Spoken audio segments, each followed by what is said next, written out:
Hi Shravani, congratulations first of all. Thank you ma'am, thank you so much దేనికి apply ma'am. చేసుకున్నావు?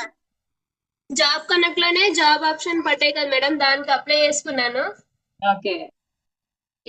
Resume send చేయమన్నారు, resume పంపించాను. ఇంటర్వ్యూకి రమ్మంటే వెళ్ళొచ్చాను మేడం. హైదరాబాద్ లోనే ఉంది కంపెనీ. ఓకే. సెలెక్ట్ అయ్యాను ma'am. Super super. Monthly 12K ఇస్తామని చెప్పాను. ఓ. Thank you ma'am. అసలు మీ దగ్గర మాట్లాడతామని అనుకోనే లేదు మేడం. నేను అసలు చాలా హ్యాపీగా అనిపిస్తుంది. నా గురించి మీరు మాట్లాడుతుంటే ఇంకా హ్యాపీగా అనిపిస్తుంది మ్యామ్. చదివే కదా ఇప్పుడు వచ్చింది జాబ్ అన్నట్లే. సో ఎవరైతే వచ్చారో వాళ్ళ హ్యాపీనెస్ ని వాళ్ళు షేర్ చేసుకుంటే మాకు కూడా హ్యాపీ. ఓకే, మేము ఒకటి ప్రొవైడ్ చేసినందుకు ఒకళ్ళు దాన్ని తీసుకున్నారు, గ్రాప్ చేసుకున్నారు ఆపర్చునిటీని అని.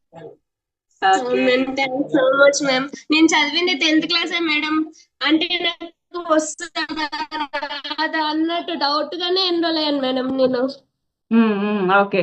డౌట్ గానే ఎన్రోల్ అయ్యాను. ఫ్రీలాన్సింగ్ చేస్తున్నాను, అఫ్లేట్ మార్కెటింగ్. ఇప్పుడు జాబ్ కూడా వచ్చింది మ్యామ్. 3 వేల ఎర్నింగ్స్ అనేది తీసుకుంటున్నాను. చాలా హ్యాపీగా ఉంది ma'am. Wow, super super. Okay.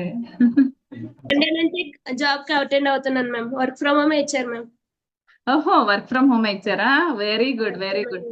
So job connect లో మనకి work from home, work from office అని చెప్పి అనుకుంటున్నారు. వర్క్ ఫ్రమ్ హోమ్ కూడా చాలానే పడుతున్నాయండి కదా. అవును మేడం, వర్క్ ఫ్రమ్ హోమే వస్తున్నాయి మ్యామ్.